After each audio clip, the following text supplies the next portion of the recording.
علی سیدنا و مولانا محمد وعلی آل سیدنا و مولانا محمد وبارک وسلم صلاۃ و سلام علیک یا سیدی یا رسول اللہ وعلی آلک و اصحابک یا حبیب اللہ۔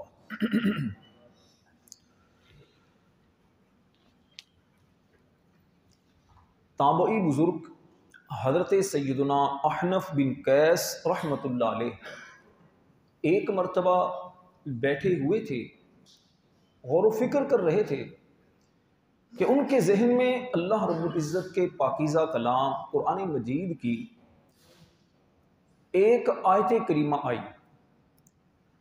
وہ آیت کریمہ کیا ہے؟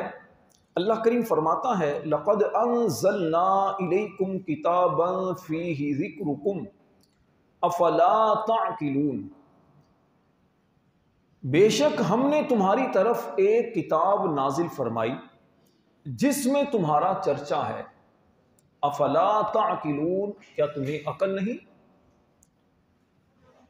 یہ چوکنے ہو گئے، ہوشیار ہو گئے، ایک دم سے الرٹ ہو گئے اور فرمانے لگے کہ آج مجھ پر لازم ہے کہ میں قرآن کریم کو کھولوں، پڑھوں، سمجھوں اور دیکھوں کہ میرا ذکر قرآن میں کس جگہ ہے، کیونکہ رب نے قرآن میں بیان کیا ہے کہ اس کتاب میں تمہارا چرچا ہے۔ چنانچہ انہوں نے مزید غور و فکر کرنا شروع کر دیا۔ ایک تو مجھے یہ پتا چلے کہ میرا ذکر کہاں پر ہے، دوسرا مجھے یہ بھی پتا چلے کہ میری مشابہت کن لوگوں کے ساتھ ہے، میری وضاقت، میرا رہن سہن یہ کن لوگوں کے ساتھ ہے، قرآن میں کہاں لکھا ہے یہ۔ چنانچہ انہوں نے قرآن کریم کھولا تو قرآن پاک کی ان آیات پر ان کی نظر پڑی جس میں رب العزت ارشاد فرماتا ہے کانوا قلیلا من اللیل ما یہجعون وبالاسحار هم یستغفرون وفی اموالہم حق للسائل والمحروم، یعنی وہ رات میں کم سویا کرتے ہیں اور پچھلی رات استغفار کرتے ہیں، اور ان کے مالوں میں حق تھا منگتا اور بے نصیب کا، یعنی وہ اپنے مالوں کو، جو ایسے لوگ ہیں جو سائل ہیں، سوال کرنے والے ہیں، کم خرچ والے افراد ہوتے ہیں جن کی ضروریات پوری نہیں ہوتی، تو ان کو بھی دیکھتے ہیں، جو پریشان حال ہوتے ہیں ان پر بھی اپنا مال خرچ کرتے ہیں، اور راتیں اللہ کی یاد میں گزارتے ہیں، استغفار کرتے ہیں۔ مزید کچھ اور دیکھا تو ایک اور کا تذکرہ انہیں ان الفاظ میں ملا تتجافا جنوبهم عن المضاجع يدعون ربهم خوفا وطمعا وينشئ السحاب الثقال، خوفا وطمعا ومما رزقناهم ينفقون، ان کی کروٹیں ان کی خواب گاہوں سے، بستروں سے جدا ہوتی ہیں اور اپنے رب کو پکارتے ہیں خوف کرتے ہوئے اور امید کرتے ہوئے، اور ہمارے دیے ہوئے رزق میں سے کچھ ہمارے راستے میں خرچ کرتے ہیں۔ یوں اچھے لوگوں کا تذکرہ پڑھ کر حضرت ٹھہر گئے اور عاجزی کرتے ہوئے رب کریم کی بارگاہ میں گزارش کرنے لگے، عرض کرنے لگے اے اللہ، میں اپنے آپ کو ان لوگوں میں نہیں پہچان رہا کہ میرا ذکر ان میں کس جگہ پر ہے۔ چنانچہ پھر دوبارہ انہوں نے قرآن پڑھنا شروع کر دیا۔ اب ان کو کچھ ایسے الفاظ پر نظر پڑی کہ جو قرآن کریم میں، جس میں اللہ رب العزت نے ایسے لوگوں کا ذکر کیا جس کا ذکر قرآن کریم کی اس آیت میں ہے۔ یہ آیت آپ نے پڑھی وَإِذَا ذُكِرَ اللَّهُ وَحْدَهُ اشْمَأَزَّتْ قُلُوبُ الَّذِينَ لَا يُؤْمِنُونَ بِالْآخِرَةِ وَإِذَا ذُكِرَ الَّذِينَ دُونِهِ وَإِذَا ذُكِرَ الَّذِينَ مِن دُونِهِ إِذَا هُمْ يَسْتَبْشِرُونَ، اور جب ایک اللہ کا ذکر کیا جاتا ہے تو آخرت پر ایمان نہ لانے والوں کے دل متنفر ہو جاتے ہیں، اور جب اللہ کے سوا اوروں کا ذکر ہوتا ہے تو اس وقت وہ خوش ہو جاتے ہیں۔ یہ جو نافرمان ہیں، غیر مسلم ہیں، ان کا اس آیت میں ذکر ہے۔ یہ پڑھا تو مزید ڈر گئے کہ یہ کیا، مزید قرآن کریم کو پڑھنا شروع کر دیا تو ان کے سامنے نافرمانوں کا حال مزید ظاہر ہوا کہ ان نافرمانوں کو، رب کی نافرمانی کرنے والوں کو، رب کے ساتھ شریک ٹھہرانے والوں کو کیا قیامت کے دن سزائیں ملیں گی۔ چنانچہ جب مزید قرآن پاک کو پڑھنا شروع کیا تو ان کے سامنے یہ آیات آ گئی، ما سلککم فی سقر، کون سی چیز تمہیں دوزخ میں لے گئی؟ قالوا لم نک من المصلین، تو وہ کہیں گے ہم نمازیوں میں سے نہیں تھے، ہم نماز نہیں پڑھتے تھے۔ ولم نک نطعم المسکین، اور مسکین کو ہم کھانا نہیں کھلاتے تھے۔ وَكُنَّا نَخُوضُ مَعَ الْخَائِضِينَ، اور بےہودہ فکر والوں کے ساتھ بےہودہ باتیں سوچتے تھے۔ وَكُنَّا نُكَذِّبُ بِيَوْمِ الدِّينِ، اور ہم انصاف کے دن کو جھٹلاتے رہے۔ حَتَّى أَتَانَا الْيَقِينُ، یہاں تک کہ ہمیں موت آ گئی۔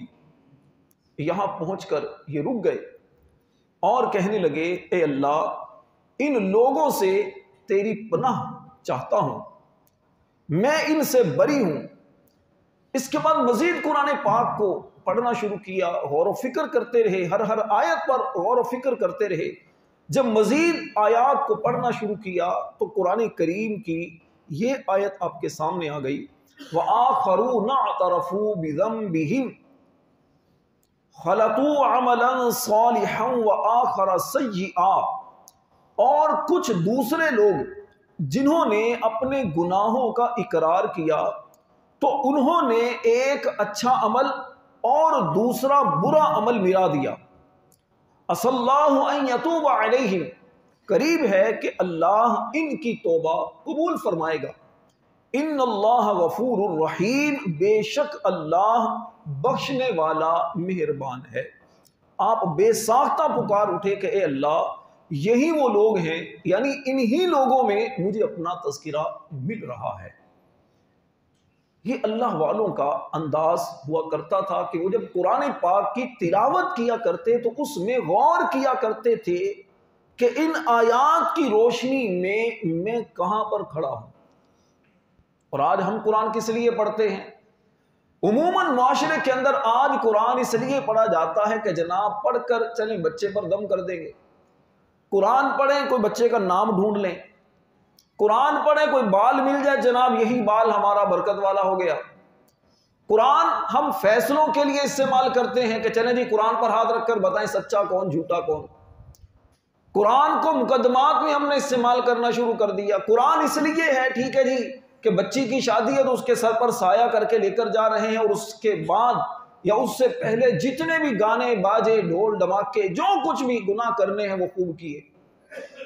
ہم نے قرآن کے نزول کا مقصد بھلا دیا۔ قرآن کے نزول کا بنیادی مقصد کیا ہے؟ ھدی للناس، اس میں لوگوں کے لیے ہدایت ہے۔ ھدی للمتقین، اس میں متقی لوگوں کے لیے ہدایت ہے، تقوی والوں کے لیے قرآن میں ہدایت ہے۔ وَنُنَزِّلُ مِنَ الْقُرْآنِ مَا هُوَ شِفَاءٌ، اور اسی قرآن میں رب نے شفا رکھی ہے، وَرَحْمَةٌ، اور رحمت رکھی ہے۔ ایمان والے جب قرآن کو پڑھتے ہیں تو ان کے دل دہل جاتے ہیں، ڈر جاتے ہیں، قرآن پڑھتے ہوئے آنکھوں سے آنسو جاری ہوتے ہیں۔ وہ قرآن کو محض اس طرح نہیں پڑھتے جس طرح عام لوگ دنیاوی کتابوں کو پڑھتے ہیں، بلکہ وہ قرآن کو سمجھ کر پڑھتے ہیں، یہ میرے رب کا کلام ہے۔ آپ کے پاس اگر آپ کے کسی غیر ملکی دوست کا خط آئے، آپ اس کی زبان نہ سمجھتے ہوں لیکن ٹرانسلیٹ کر کے آپ اس سے بات چیت کرتے ہوں، گوگل ٹرانسلیٹ پر آپ بات چیت کر رہے ہوں، اس کا کوئی خط آپ کے پاس آ جائے تو آپ کیا کرتے ہیں؟ آپ کسی اس کی زبان جاننے والے بندے سے رابطہ کر کے اس سے سمجھتے ہیں کہ میرے دوست نے مجھے کیا کہا ہے۔ یا ٹیکسٹ میسیج آپ کو آ جاتا ہے، ای میل آپ کو آ جاتی ہے، تو آپ کیا کرتے ہیں؟ آپ گوگل ٹرانسلیٹ پر آپ ٹرانسلیٹ کر کے اس کو پڑھتے ہیں کہ کیا کہا ہے۔ ایسا تو نہیں ہوتا کہ آپ اس خط کو، اس واٹس ایپ کو، اس جناب ای میل کو، یا کسی بھی طرح کا کوئی پیغام آپ کے پاس پہنچتا ہے، آپ کے یہاں اچھا ہے میرے دوست کی طرف سے ہے، چوم کر آنکھوں سے لگا کر سائڈ پر رکھ دیتے ہیں؟ نہیں رکھتے۔ آپ چاہتے ہیں کہ میں سمجھوں کہ میرے دوست نے مجھے کیا پیغام دیا ہے۔ بحیثیت مسلمان مجھے اور آپ کو غور کرنا چاہیے۔ اللہ کا پاکیزہ کلام قرآن مجید ہمارے پیارے نبی صلی اللہ علیہ وسلم پر نازل ہوا، جس قرآن میں مسلمانوں کے لیے بھی ہدایت، غیر مسلموں کو بھی ہدایت کا پیغام۔ اس قرآن میں ہمیں زندگی گزارنے کے طریقے بیان کیے کہ زندگی گزارنی کیسے ہے، تجارت کرنی کیسے ہے، برے کاموں سے بچنا کیسے ہے، ماں باپ کا ادب احترام کرنا کیسے ہے، بیوی کے حقوق کیا ہیں، اولاد کے حقوق کیا ہیں، رشتہ داروں کے ساتھ کیسا سلوک کرنا ہے، معاشرتی، معاشی اور ہر اعتبار سے آپ کو زندگی میں کسی بھی الجھن ہے، کسی بھی الجھن کا آپ شکار ہیں، اس کا حل اللہ نے آپ کو قرآن میں دیا ہے۔ پھر ایک قرآن کریم کو آپ کے سامنے ایک سرچ انجن کے طور پر ایک پیش کر دیا گیا کہ جس طرح آپ سرچنگ کرتے ہیں کسی بھی سافٹ ویئر میں دیکھنے کے لیے کہ میری مطلوبہ چیز اس سافٹ ویئر میں کس جگہ ہے، تو قرآن کریم میں بھی اسی انداز سے سرچ کیا جا سکتا ہے کہ میں جس انداز سے زندگی گزار رہا ہوں تو کیا میری یہ زندگی اللہ کے احکامات کے مطابق ہے۔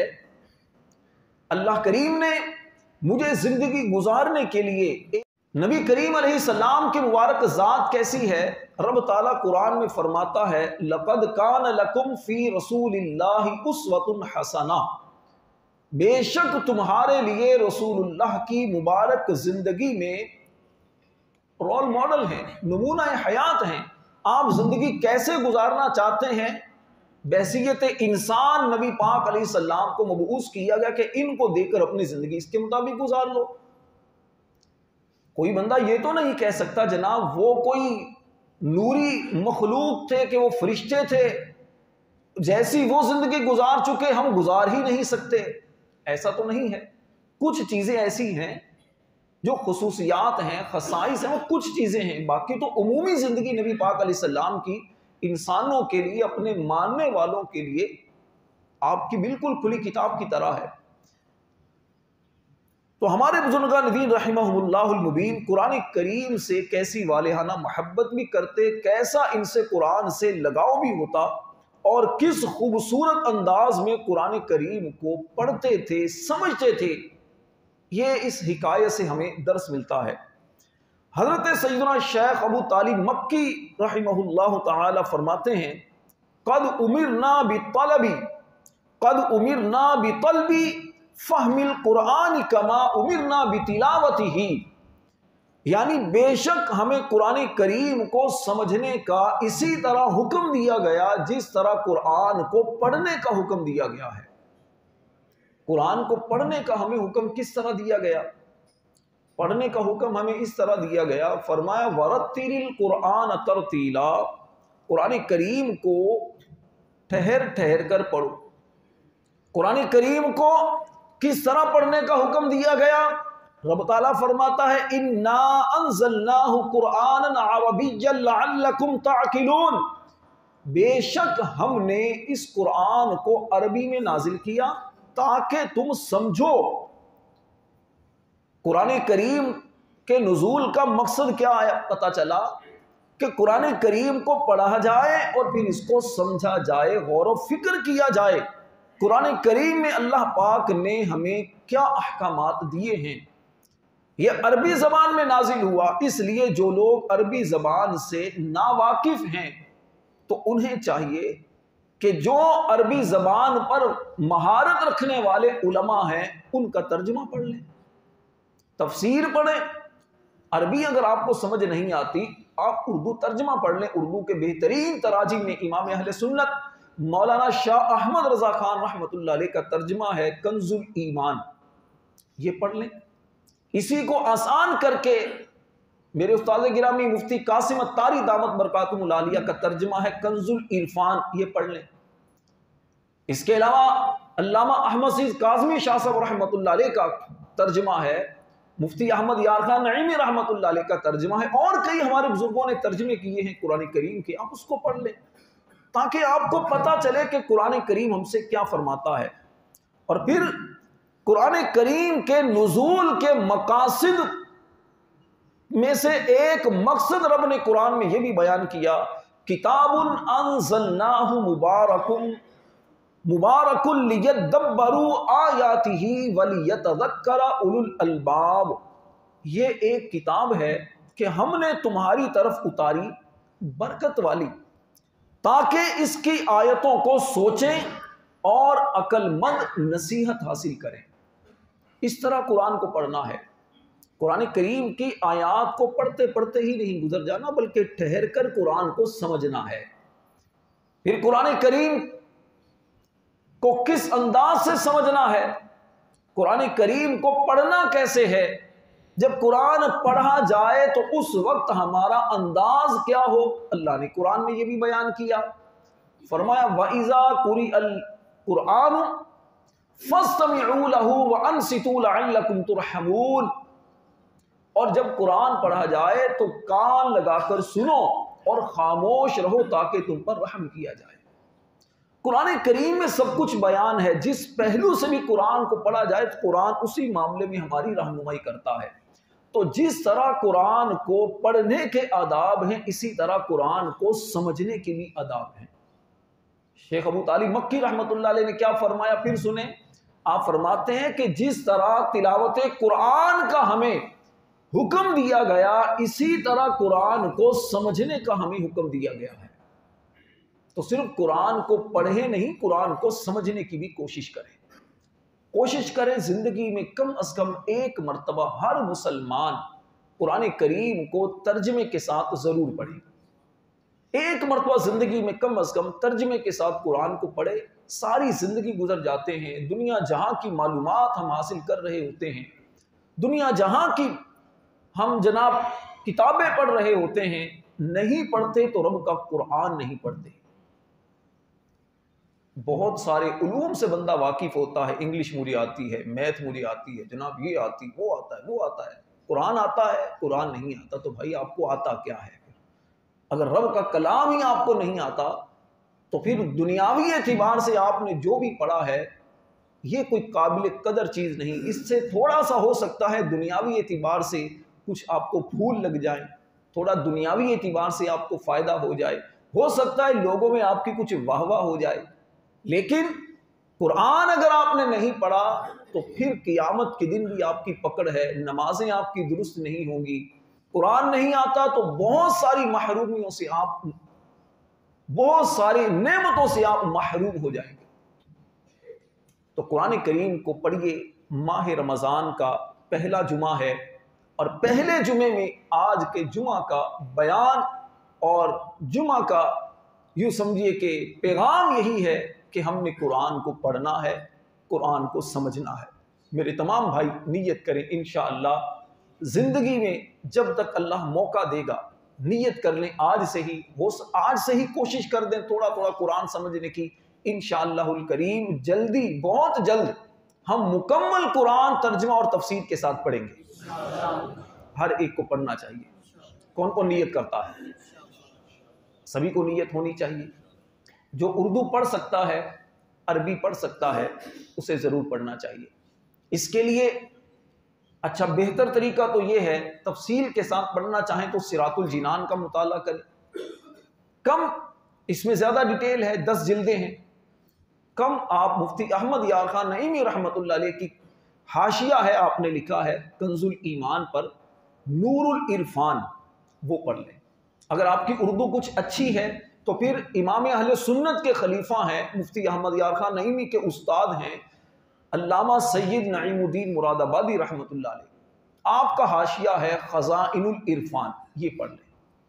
اس میں اس سے بھی شارٹ پڑھنا ہے، مختصر اس سے بھی پڑھنا ہے آپ نے تو پھر قبلہ استاد گرامی مفتی قاسم اتاری زیدہ مجدہ کا کی کتاب ہے، آپ نے جو قرآن کا لفظی ترجمہ کیا اور مختصر بعض جگہوں پر آپ نے اس کا تفسیری حاشیہ 1 2 3 لائنوں میں لکھا ہے، وہ ہے معرفت القرآن۔ میرا مشورہ ہے معرفت القرآن، آپ اس کا مطالعہ کریں، آپ گوگل پلے سے انسٹال کر لیں معرفت القرآن ایپ اور پھر اس کو پڑھنا شروع کر دیں۔ صراط الجنان والی ایپ اگر انسٹال کر لیتے ہیں تو تھوڑا تھوڑا روزانہ 1 2 رکوع 2 4 آیتیں روزانہ پڑھتے رہیں، ایک وقت آئے گا اللہ نے چاہا مکمل قرآن آپ کی نظر سے گزر جائے گا۔ مکمل قرآن اگر میں کہوں نا ہاتھ کھڑا کریں تو گنتی کے شاید کوئی 1 آدھ ہاتھ اٹھے، ایک اس میں محرومی ہے ہماری۔ خدا را قرآن سے رشتہ جوڑیے، قرآن کو پڑھیے۔ باقی آپ کو پتہ ہے میں بارہا یہی کہا کرتا ہوں، وظائف، تعویذات یہ چیزیں برحق ہیں، لیکن جو اثر رب کے کلام میں ہے وہ کسی چیز میں نہیں ہے۔ جیسی طاقت میرے رب کے کلام میں ہے ویسی کسی چیز میں نہیں۔ قرآن سے جو بندہ رشتہ جوڑ لیتا ہے وہ دنیا کی ساری چیزوں سے بے پرواہ ہو جاتا ہے، کیونکہ ساری کائنات کا، سارے جہانوں کا علم رب نے قرآن میں بیان کر دیا ہے۔ ہر چیز کا ذکر قرآن میں ہے، لیکن ہم قرآن کو پڑھتے نہیں ہیں، سمجھتے نہیں ہیں، جس کی وجہ سے در در پر جا کر ٹینشن حاصل کر رہے ہوتے ہیں۔ کبھی کسی بابا کے پاس جائیں گے، کسی تعویذ والے کے پاس جائیں گے، جعلی عامل کے پاس جائیں گے، کبھی کدھر جائیں گے، کبھی کدھر جائیں گے، میرا مسئلہ حل ہو جائے۔ رب کے کلام کو پڑھ کر گھر میں بھی آپ کا مسئلہ حل ہو سکتا ہے۔ تو اس لیے قرآن کی تلاوت کیجئے، قرآن کو سمجھیے۔ اللہ ہمیں قرآن کی تلاوت کرنے کی سعادت اور توفیق عطا فرمائے۔ آخر میں چند آپ سے میں گزارشات کروں گا۔